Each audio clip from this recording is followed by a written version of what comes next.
Assalamualaikum warahmatullahi wabarakatuh. Perkenalkan, nama saya Wasril Tanjung SPD, Guru SMA Islam Terpadu Nurul Ilmi Jambi. Kali ini saya akan membahas sebuah buku karya Imam Az-Zarnuji yang berjudul Ta'lim Al-Muta'allim. Buku ini terbagi atas 13 bab. Secara umum, buku ini menjelaskan bahwasanya pendidikan itu bukan sekedar transfer ilmu, tapi lebih kepada adab. Nah, bagaimanakah pembahasan buku tersebut? Kita simak. Nurul TV. Pada video kali ini, saya akan membahas poin-poin penting yang terdapat di setiap bab di buku Ta'lim Al-Muta'allim. Apa sajakah itu? Yang pertama, judul babnya adalah ilmu, fikih, dan keutamaannya. Di sini, Imam Az-Zarnuji menyebutkan bahwasanya dengan ilmu manusia dimuliakan. Adam dimuliakan ketika di surga di hadapan malaikat dan iblis karena Adam memiliki ilmu. Dan begitu juga dengan kita. Kalau kita memiliki ilmu, maka kita akan dimuliakan oleh Allah Subhanahu wa taala. Tidak hanya oleh Allah, tapi juga oleh manusia atau makhluk-makhluk yang ada di dunia ini. Ilmu menjadi penghias bagi pemiliknya. Maka kita harus cari sebanyak-banyaknya ilmu sehingga kita bisa lebih terlihat lebih indah, lebih bagus, lebih menjadi pusat perhatian dari publik. Nah, maka oleh karena itu kita harus menuntut ilmu dengan sebanyak-banyaknya agar kita bisa menjadi lebih mulia dibandingkan orang-orang yang lain. Bab yang kedua menjelaskan bahwasanya niat dalam mencari ilmu. Di sini Imam Az-Zarnuji menyebutkan bahwasanya niat dalam mencari ilmu itu haruslah diniatkan untuk Allah, diniatkan untuk agama Islam ini, diniatkan dengan ilmu yang kita miliki itu akan memiliki dampak bagi umat Islam. Di sini kita dituntut untuk mencari ilmu agama lebih banyak dibandingkan dengan ilmu-ilmu yang lain. Meskipun profesi kita sebagai seorang dokter, sebagai seorang polisi, sebagai tentara, guru, dan sebagainya, maka ilmu yang paling penting kita cari adalah ilmu agama. Karena niat kita adalah untuk mendapatkan keridhaan Allah Subhanahu wa taala. Selain dari itu, niat dalam mencari ilmu itu dalam rangka mensyukuri atas nikmat yang telah Allah berikan, berupa akal, pikiran, dan juga kesempatan hidup. Maka kita gunakan nikmat itu dengan mencari ilmu sebanyak-banyaknya dalam rangka mensyukuri, alhamdulillah Allah telah memberikan pikiran kepada kita. Nah, hanya manusialah yang Allah berikan pikiran. Maka kita harus gunakan pikiran itu dengan baik, dengan dalam rangka mensyukuri nikmat yang telah Allah berikan, agar kita bisa memberikan dampak kepada umat Islam ini. Maka oleh karena itu, niat dalam mencari ilmu harus lurus. Bab yang ketiga menjelaskan tentang memilih ilmu, guru, teman, dan keteguhan dalam mencari ilmu. Di sini Imam Az-Zarnuji menyebutkan bahwasanya dalam memilih ilmu haruslah ilmu yang sekiranya kita nanti akan bertemu dengan kondisi-kondisi yang membutuhkan ilmu tersebut. Misalnya kita sebagai seorang guru membutuhkan ilmu bagaimana mendidik anak. Kita sebagai seorang dokter membutuhkan ilmu untuk bisa memberikan pelayanan yang terbaik untuk umat. Dan juga terutama ilmu-ilmu fikih yang kita pasti akan menemui kondisi-kondisi yang kita akan membutuhkan ilmu tersebut. Maka ilmu fikih adalah yang utama menurut Imam Az-Zarnuji. Nah, kemudian kepada siapa guru yang harus kita dapatkan ilmu-ilmunya? Di sini disebutkan maksudnya carilah guru yang bersikap wara, yang bisa memisahkan antara yang baik ya, antara yang kira-kira penting, mendesak, yang bermanfaat. Dia lebih mengutamakan hal yang bermanfaat dibandingkan hal yang lain. Maka dia tidak menyia-nyiakan waktunya. Dalam memilih teman, Imam Az-Zarnuji menyarankan kepada kita, carilah teman yang tidak bermalas-malasan, yang tidak pesimis gitu, dan juga yang memiliki keteguhan sehingga kita menjadi lebih semangat juga setelah berada dengannya. Tidaklah dengan teman-teman yang saling berputus asa. Sedikit-sedikit, sudahlah, sedikit-sedikit, udahlah, mungkin kita tidak bisa. Maka kita harus cari teman yang kebalikan dari itu. Cari yang lebih semangat, cari yang lebih optimis, cari yang lebih kekeh dalam mencari ilmu, sehingga kita pun juga akan terpacu untuk mencari ilmu sebanyak-banyaknya. Bab keempat menjelaskan tentang menghormati ilmu dan ahli ilmu. Ilmu itu mulia, maka kita harus mencarinya pun dengan kondisi yang mulia juga. Kita tidak melakukan hal-hal yang maksiat agar ilmu itu mudah masuk ke dalam diri kita. Dan disebutkan di sini Imam Az-Zarnuji menyebutkan bahwasanya manusia itu tidak menjadi kafir atau kufur karena dia bermaksiat, tetapi dia menganggap ringan suatu maksiat dan tidak menghormati atau memuliakan Allah Subhanahu wa taala. Nah, agar ilmu itu bisa masuk dengan kita, maka kita harus memuliakan guru-guru kita, sehingga ilmu itu akan mudah masuk. Dan ketika guru memberikan kita sebuah saran, maka tidak kita jadikan itu hanya sebagai itu mungkin asal-asalan saja, itu cuma untuk menakut-nakutin kita saja. Nah, itu berarti kita menganggap remeh. Bahwa Imam Az-Zarnuji menyebutkan bahwasanya tadi kemaksiatan atau kekufuran itu bukan terjadi karena dia bermaksiat secara terang-terangan, tapi dia tuh menganggap enteng.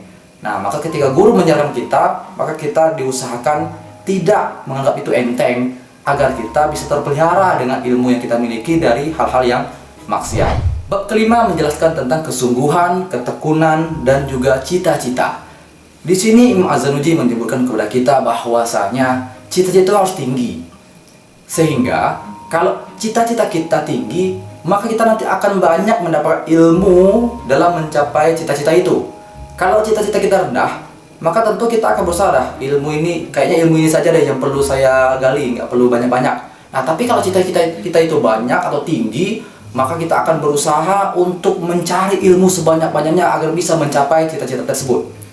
Di buku ini, Imam Az-Zarnuji juga menganalogikan kepada kita tentang bagaimana harusnya seorang itu bersungguh-sungguh, ibarat ketika kita mengetok pintu masuk ke rumah orang. Kalau seandainya di rumah itu ada orang, kita ketoknya hanya sekali saja, maka orang tersebut mungkin yang dia tidak mau bertemu dengan kita, dia akan mengabaikan itu. Ya. Tapi kalau kita ketoknya berkali-kali, ya, maka orang yang ada di dalam itu dia akan merasa risih dan akhirnya keluar. Nah, begitu juga dengan ilmu. Kalau kita ketuk seterus-terusnya, sesering-seringnya, ya, dengan konsisten kita ketuk pintu ilmu itu agar pintu ilmu itu terbuka dan kita pun bisa mendapatkan ilmu tersebut, maka kita harus sungguh-sungguh, harus tekun, harus lebih semangat untuk bisa mendapatkan ilmu itu. Ketuklah pintu ilmu itu, maka ilmu akan menghampiri kita. Bab ke-6 menjelaskan tentang memulai, ukuran, dan urutan dalam mempelajari ilmu. Nah, di sini Imam Az-Zarnuji menyebutkan kepada kita bahwasanya dalam bentuk ilmu itu tidak perlulah langsung padat, langsung banyak, perlahan-lahan tapi pasti. Biarlah sedikit tapi paham. Apa indikator paham? Paham itu adalah kalau kita sudah mampu menjelaskan kepada orang lain. Nah, jadi kalau kita mengaku paham sementara kita belum bisa menjelaskan apa yang kita dapat itu kepada orang lain, berarti kita belum terlalu paham.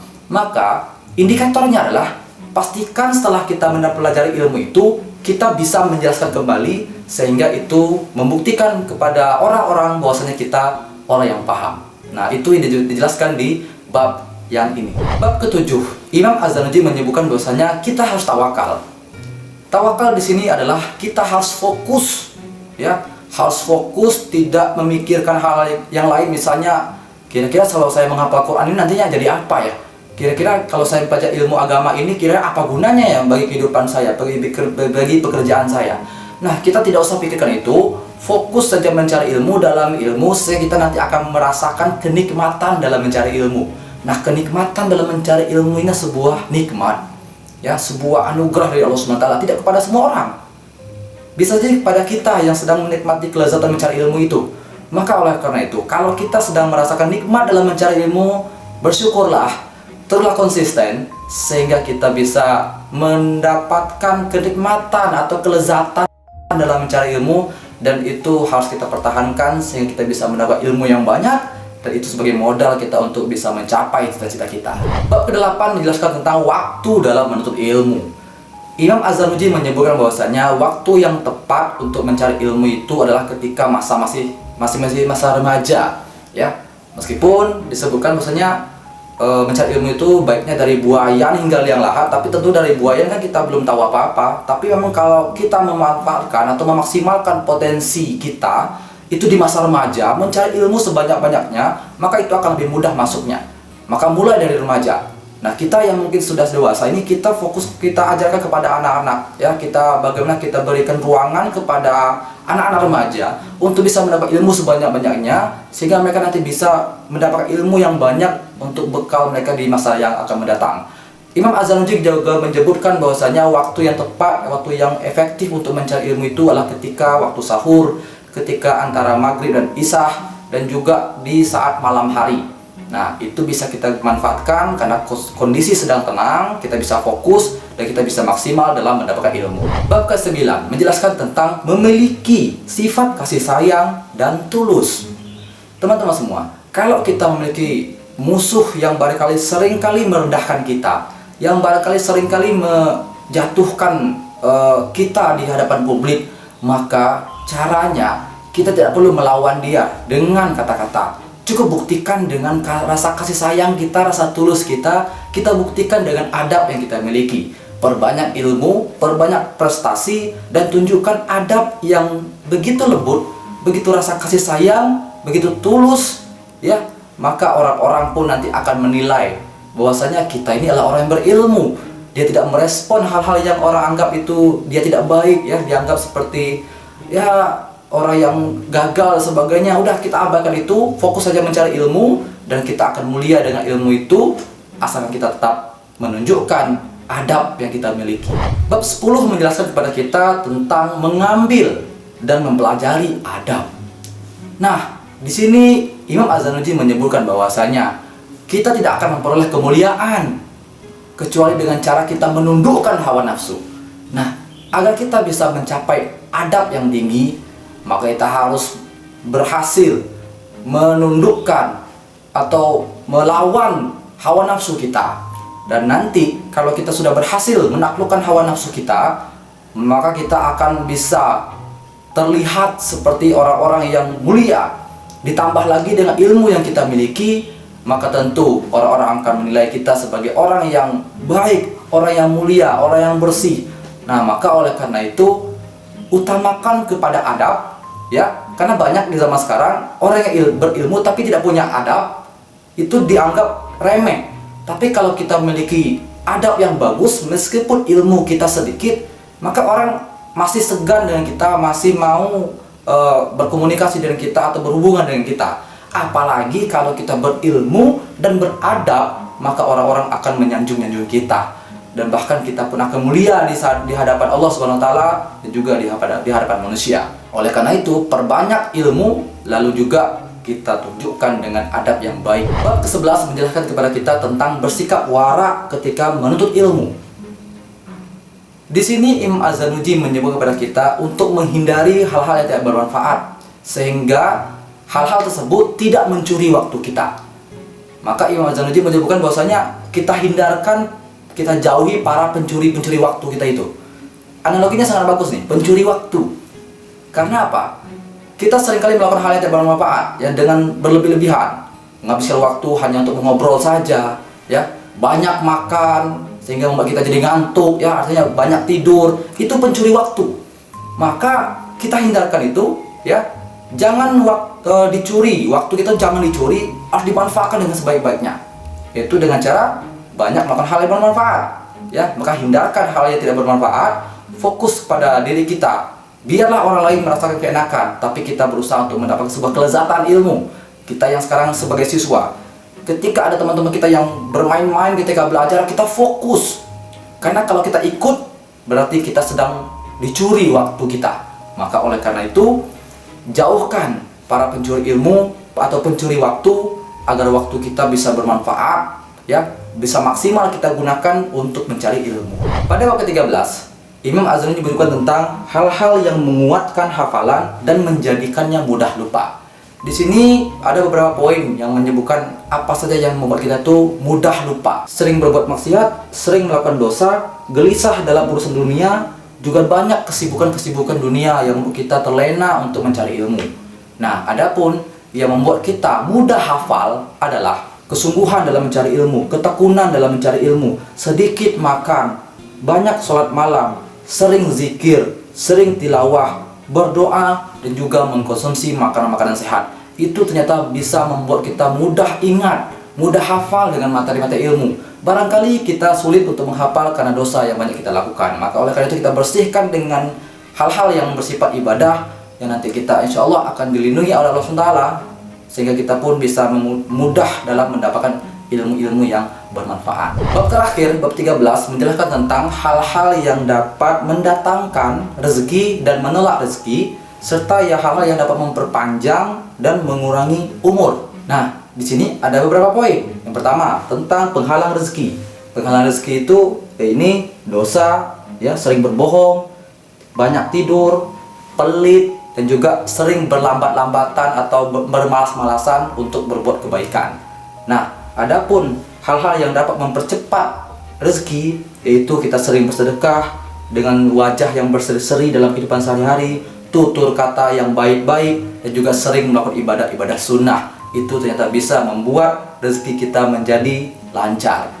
Sementara yang dapat memperpanjang umur adalah sering berbuat kebaikan, tidak menyakiti orang lain, dan terus melakukan amal ma'ruf dan nahi mungkar. Nah, itulah 13 poin yang dijelaskan oleh Imam Az-Zarnuji dalam kitab Ta'lim Al-Muta'allim, yang intinya kita harus lurus niat kita dalam mencari ilmu, kita harus sungguh-sungguh dalam mencari ilmu, sehingga kita bisa menikmati kelezatan dalam mencari ilmu. Dan insya Allah dengan ilmu itu, ya, apalagi dibungkus dengan adab yang baik, kita akan menjadi manusia yang mulia dalam dunia ini. Maka oleh karena itu, tuntutlah ilmu sehingga ilmu akan memuliakan kita. Demikian, wassalamualaikum warahmatullahi wabarakatuh. Nurul TV.